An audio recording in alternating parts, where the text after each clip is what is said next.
Olá, estamos começando mais um Farofa Crítica, um programa onde pensar é o nosso principal ingrediente. A cada programa, intelectuais, ativistas, artistas e outros arteiros comentam sobre temas contemporâneos. Farofa Crítica é uma produção do CELAC em parceria com o Departamento de Jornalismo e Editoração da ECA USP e apoio do Instituto de Estudos Avançados, ou IEA, da USP. Acesse o nosso canal youtube.com/farofacrítica, inscreva-se e clique no sininho para receber notificações de novos programas. Toda quinta-feira, na hora do almoço, um novo programa Farofa Crítica. Divulgue entre seus amigos.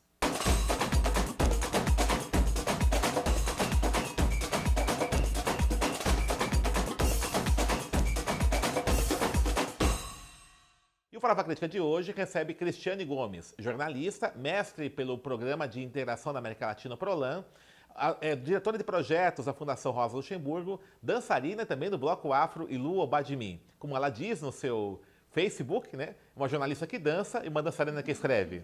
Cris, obrigado por ter aceito nosso convite. E eu queria que você falasse um pouquinho sobre o trabalho que você desenvolve aí na Fundação Rosa Luxemburgo, sobre comunicação popular, como é que é isso? Bom dia, olá todo mundo, professor Denis, meu eterno professor, meu eterno mestre. Denis foi meu professor, gente, na universidade, muita alegria estar aqui, obrigada pelo convite, estou muito feliz.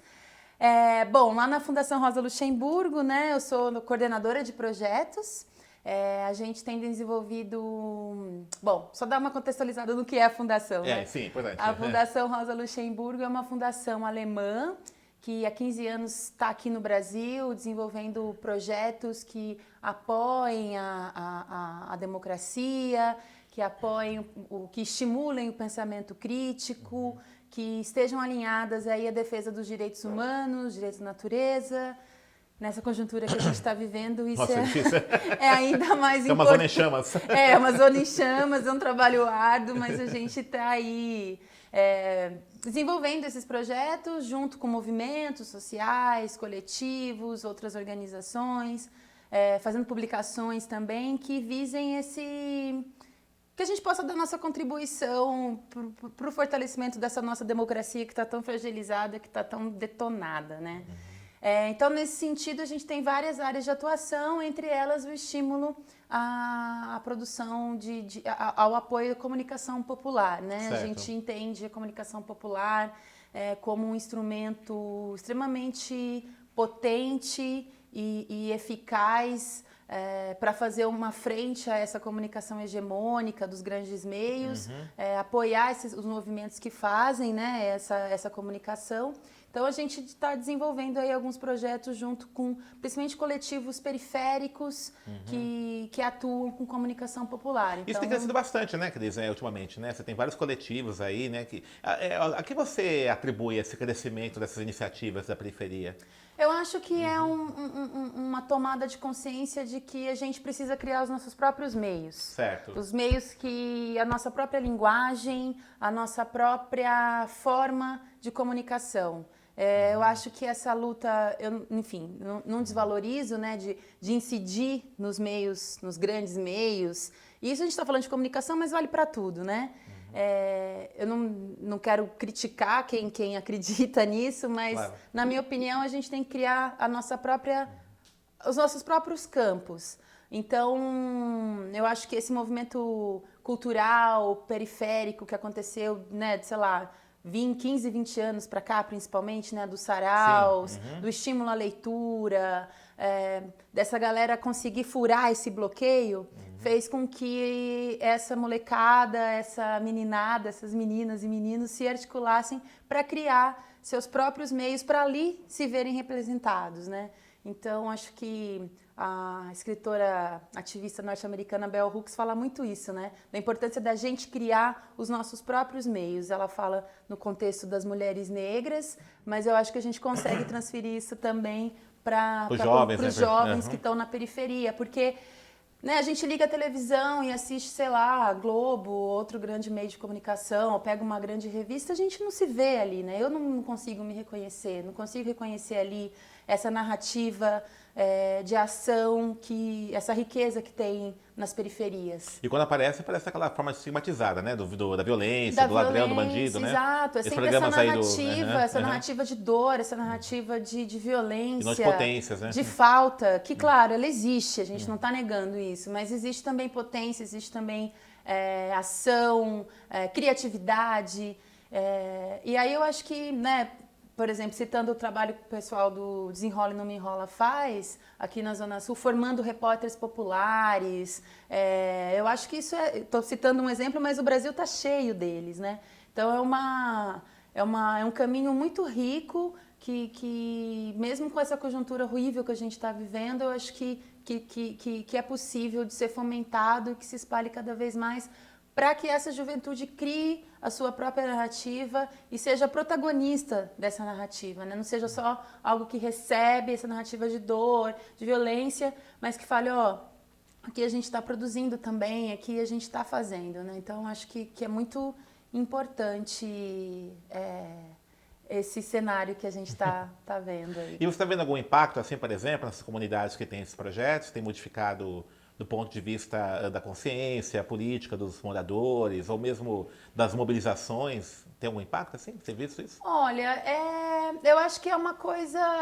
Acho que tem o tempo histórico, sabe? Certo, é mais longo prazo, né? Porque realmente a gente tem todo o mainstream aí, né? A gente tem todo um cenário todo concomunado, né? Assim, articulado, né? Então, sei lá, a imprensa, as igrejas evangélicas, tudo isso que acontece e que a gente viu nas últimas eleições, né, com o WhatsApp, com essas redes, né, essas redes sociais, e o impacto da televisão. Então, eu acho que é um trabalho de formiga que tem que ir acontecendo para a gente vislumbrar lá na frente. É lógico que no micro a gente consegue ver isso, né?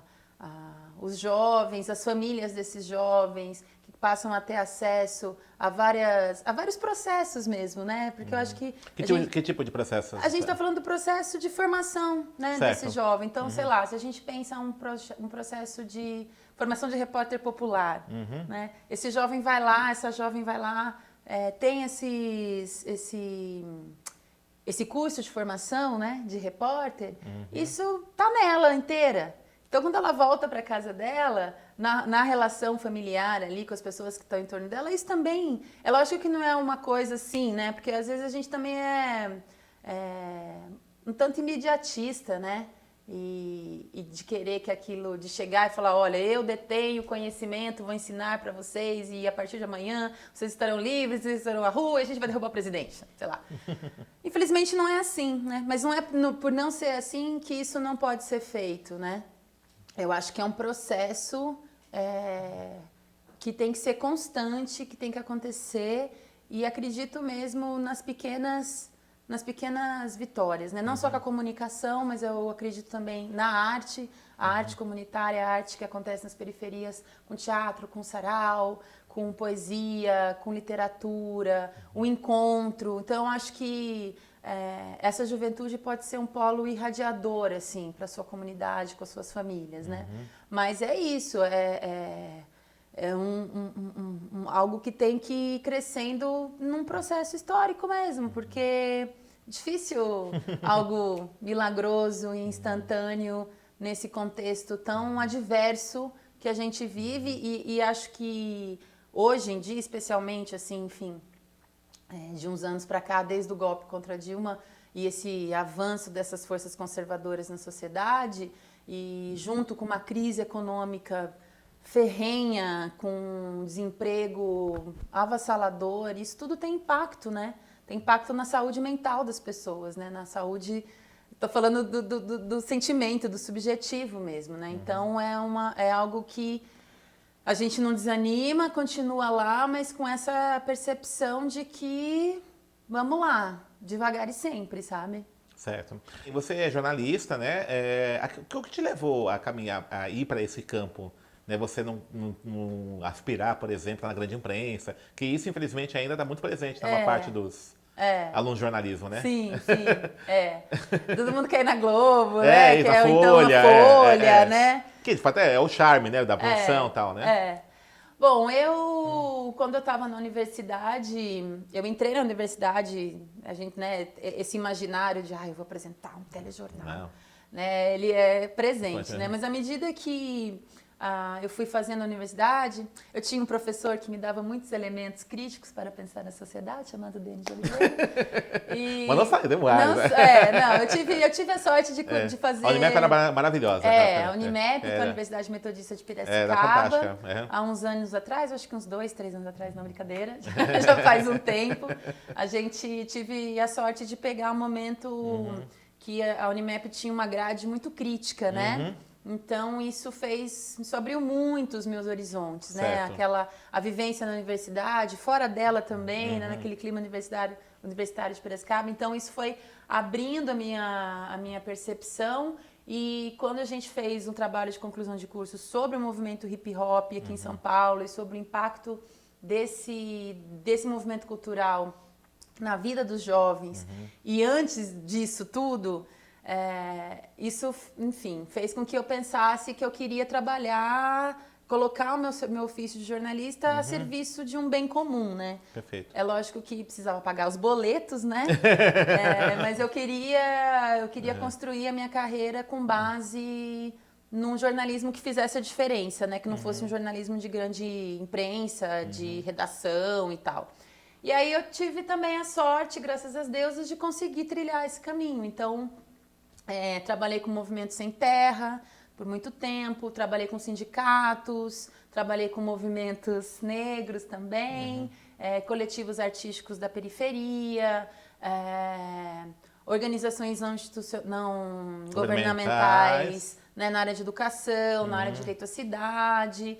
Então eu fui sempre conseguindo trilhar esse caminho de estar inserida num contexto onde eu trabalho, pago as minhas contas, mas consigo também aí fazer a diferença, defender um ponto de vista que eu acredito. Então, eu tinha, quando pequena, também um sonho de trabalhar na TV Cultura, né? TV Cultura? E consegui também. Trabalhei lá por 2 anos, que era o que mais dentro da minha trajetória, é o que mais se aproxima. Onde lá, na TV Cultura? Eu trabalhei no Manos e Minas. Manos e Minas, tá. É verdade, você tinha falado disso aí. Eu trabalhei no Manos e Minas por 2 anos. Que tá acabando, tá retirada, né? Que acabou. É absurdo, né? E foi muito legal, assim, porque quando eu trabalhava lá, a gente... É na época do Robin, como é que ele chama? Que é o nome dele? Do Nico? Do Nico, isso. Foi. Quando eu comecei a trabalhar, o Nico era o diretor, aí mudou a direção, eu não lembro agora o nome do diretor que entrou, mas enfim, a gente passou por um processo também, porque assim... O programa tinha esse caráter de mostrar essa produção da periferia, negra, muito do que a gente estava falando no começo, né, de comunicação comunitária, porque a TV Cultura, por ser uma emissora pública, até então, deveria, né? É o espaço onde a gente poderia ir sem rabos muito presos, né? É claro que a gente sabe que sempre existem alguns, né, porque Estado é aquela coisa. Alguns rabinhos presos. Alguns rabinhos sempre estão ali presos. Mas a gente tinha ali um espaço muito privilegiado para poder tocar. Falava, né, de coisas legais, assim, mas tocava o dedo, colocava o dedo na ferida também, né? Então a gente conseguia fazer esse equilíbrio, essa equipe que a gente tinha ali na época, a Maria Amélia Rocha Lopes, a Mariana Gabriel, a gente fazia ali um timinho bem bacana, legal. Assim, né?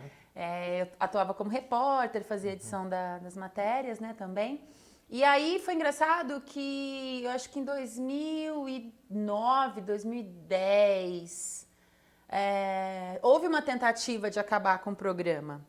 Eu lembro disso aí, E foi muito legal a reação. O pessoal foi lá na cultura, né? O pessoal foi lá e a gente fez uma articulação, todo mundo lá acionou suas redes, a gente chegou a fazer algumas audiências na Assembleia Legislativa, alguns deputados estaduais progressistas ali apoiaram a gente. Suplicy, que está em todas, né, também. Esse aí não perde uma. Não perde uma, mas apoiou a gente lá também. O Gianazzi, o deputado Carlos Gianazzi. E aí foi um processo muito bacana, a gente conseguiu reverter a situação.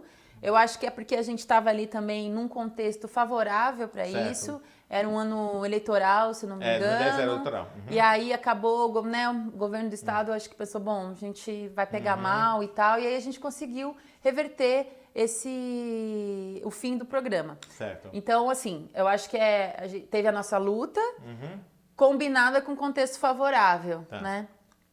E aí a gente ficou muito feliz quando a gente voltou muito mais fortalecida também, né? Mas, infelizmente, agora... É um contexto diferente, enfim, né? é um contexto muito diferente, muito diferente. De retrocesso. Muito diferente. E o governo do estado, enfim. Então, realmente, teve... Eu acho que as pessoas também estão com uma certa, em geral, assim, uma angústia paralisante em alguns momentos, né? Você percebe isso nos projetos de comunicação popular? Esse sentimento geral de um certo retrocesso, de uma angústia, não? Tem impactado os projetos? Como é que os meninos estão? Eu acho que a juventude tem outro modus operandi, pegada, né? Outra pegada, assim. Eu acho que tem, lógico, tem um impacto, assim, enfim, pensando em contextos, por exemplo, o contexto do Rio de Janeiro, por exemplo, né? Que eu acho que é um microcosmo do que a gente vive no Brasil, mas uma violência muito mais escancarada, assim, não que ela não exista aqui em São Paulo, nas periferias também, né? Claro. Então, acho que tem esse impacto, mas a juventude, ela lida com isso de uma forma mais papum, entendeu? rápida. E de falar, não, vamos aí, tá difícil, mas vamos. E aí, depois de um certo tempo, com tanta coisa que a gente já viveu, né? Eu acho que as pessoas mais velhas tendem a sentir isso de uma forma mais impactante, assim. Entendi. Eu acho, na minha opinião, né? Tá. É bem pessoal isso, assim, de ficar um pouco, né? Mas, ao mesmo tempo, acho que geral tá rolando uma desarticulação. Acho que é um momento que tá todo mundo meio... Mas eu deposito toda a minha esperança na juventude, assim, Legal. porque tem um gás, né? É importante. Eu tive um tempo atrás, agora tá mais de boa. Mas continuo aí fazendo as minhas coisas. Não, tá com todo gás ainda. Deixa eu te É. falar, Mar, já que você me denunciou que eu fui seu professor de Unimap, vou te contar um segredo de tempo de Unimap. Posso contar? Ai, Você por gosta favor, ainda como é? de sorvete de creme ou não? Oi? Você gosta de sorvete de creme ainda? Ai, tá meio em Você tá desuso. feliz, né, creme? Aquela... Não, era muito. E as pessoas me apresentavam, né? Com Eu ia na creme, casa da família, tipo, mãe, isso aqui é creme. Eu ficava, não, meu nome é Cristiane, né? Tá meio em desuso agora. Então tá. Porque, enfim, eu tenho ido pouco pra Piracicaba, é mais a galera de Piracicaba, De Pira, é né? isso, de creme. E aí eu tenho boas e queridas e queridos amigos lá, mas e quando eu vou pra lá é creme. É creme. Não tem jeito, não tem jeito. Mas você gosta de creme ainda? Eu gosto, eu acho charmoso. E a Serena? Gosta? Hã? E A Serena não sabe ainda. Preciso contar pra ela que a mamãe é chamada de creme. E aí tem os, né, cremosa, cremucha, Tá cremilda, certo. essas coisas. Cremilda. Cris, você também faz parte do Ilobadmin, né? O bloco afro de mulheres negras aqui, né, em São Paulo. Fala Sim. um pouquinho da experiência, o que é o bloco que tem feito. Porque não é só o bloco afro, tem trabalhos também políticos, né? Sim. Uhum. O ILU é um grupo que existe aqui em São Paulo há 15 anos. Acho que 15 anos. Agora em 2020 a gente vai fazer 15 anos. É um bloco formado só por mulheres, mulheres negras e mulheres não negras também, ainda que o protagonismo do grupo seja das mulheres negras. E a gente desenvolve aí, a gente tem vários projetos, tem o bloco de carnaval, que começa os ensaios normalmente aí em setembro, outubro, num processo de oficinas de rua para mulheres, que desemboca aí nos cortejos que a gente faz no carnaval. Então é um processo também muito, muito potente, muito rico, né? Porque a gente tem a oportunidade ali, para além de aprender a tocar um instrumento, aprender a dançar, conviver ali também com uma diversidade de mulheres, né? Isso é muito rico. Para além disso, o ILU desenvolve vários outros projetos de valorização da cultura negra. Então tem o ILU na Mesa, tem a Tenda Afrolúdica, que são espaços com brincadeiras africanas, afro-brasileiras para as crianças, que acontece em alguns espaços mais alternados, assim, ou então quando a gente faz também um espaço algumas festas, alguns encontros, a gente leva a Tenda Afrolúdica. O ILU na Mesa, que é um ciclo de debates que a gente faz aí 1, 2 vezes por ano. E o bloco em si, a gente todo ano, nesses 15 anos, a gente sempre faz, a gente tem um tema e nesse tema a gente faz uma homenagem ou a uma mulher negra de referência, de preferência que esteja ainda com a gente, porque a gente acredita que é importante a gente valorizar as nossas, enquanto elas estão aqui com a gente também, né? Ou então trechos da nossa história, né? Então a gente já cantou as Acotirenes, que eram as mulheres quilombolas, o Atlântico Negro, que foi a chegada dos africanos e africanas aqui no Brasil. Já homenageamos Raquel Trindade, que né, agora virou ancestral, mas na época ela estava com a gente. A Elza Soares, que foi uma alegria também. A Nega Duda, que a gente tem a honra de estar com a gente, sambadeira do Recôncavo, maravilhosa, que faz parte do grupo também.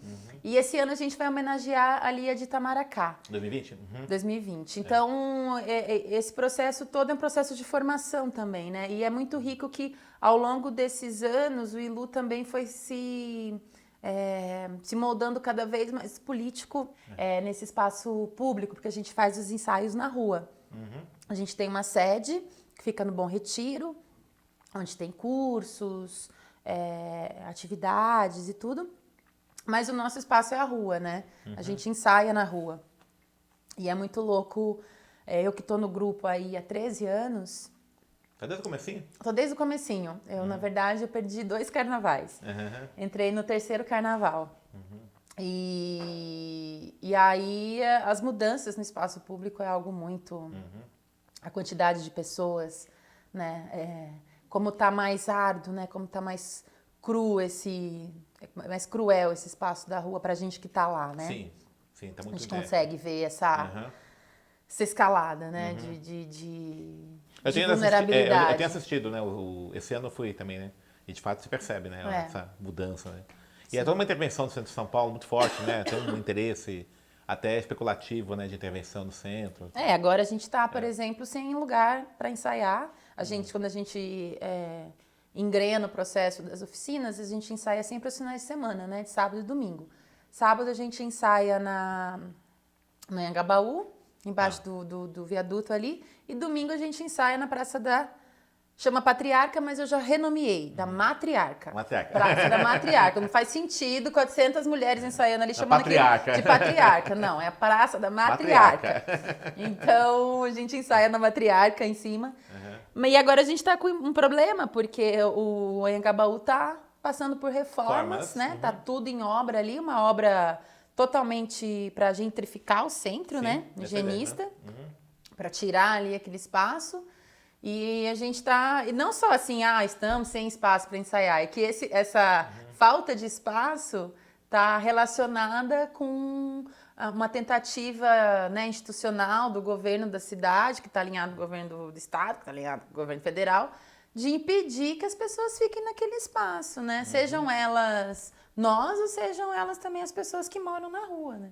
Como se as pessoas morassem na rua porque, eu quero morar na rua, que legal, né? Parece isso, né? É uma opção da pessoa. É uma opção da pessoa, né? Quem quer morar na rua? As pessoas moram porque realmente não tem pra onde ir. Não tem para onde ir. É lógico que você tem um caso ou outro de uma pessoa que, sei lá, tem uma questão de esquizofrenia, alguma outra questão de saúde mental, mas isso também, é uma minoria. E mesmo assim também, o problema tem que ser tratado, exato. Não pode ser reprimida. Exatamente. Então... Enfim, é muito lamentável que a gente está assistindo aí. E se alguém quiser conhecer o ILU, tem o site do ILU, você quer falar um pouquinho? Tem o site, é www.iluabadenim.com.br e tem as redes sociais, né? Tá no Facebook, no Instagram, Twitter acho que não tem, mas no Facebook e Instagram é possível. ILU Abadenim, né? ILU Abadenim. Okay. A gente retorna os ensaios agora em setembro. Em setembro a gente volta aos ensaios. Aos sábados e domingos. Aos sábados e domingos. Tá. Não, no primeiro momento são alternados. Sábado ou domingo, Sábado ou domingo, até dezembro. Tá. Aí a partir de janeiro, sábados e domingos até o carnaval. Tá. É o local, vocês estão aí na venda por causa do... a gente segue aos domingos na Matriarca, né, na Matriarca. E aos sábados a gente tá vendo como é que a gente vai, onde a gente vai. Muito bem. Obrigado, linda. Valeu. Obrigada, que ótimo adorei, te rever. Adorei, foi ótimo. Parabéns aí pelos projetos. Sucesso. Obrigada. E está convidada para vir mais vezes aqui. É só me chamar que eu venho. Então tá bom. E um beijo para a Serena. Pode deixar. Estamos encerrando então mais um programa Farofa Crítica, que hoje conversou com a jornalista Cristiane Gomes. Acesse nosso canal no YouTube, youtube.com/farofacrítica. Inscreva-se, clique no sininho para receber notificações. E para encerrar, uma frase do Pablo Neruda. Escrever é fácil. Você começa com letra maiúscula, termina com ponto final. No meio, põe ideias.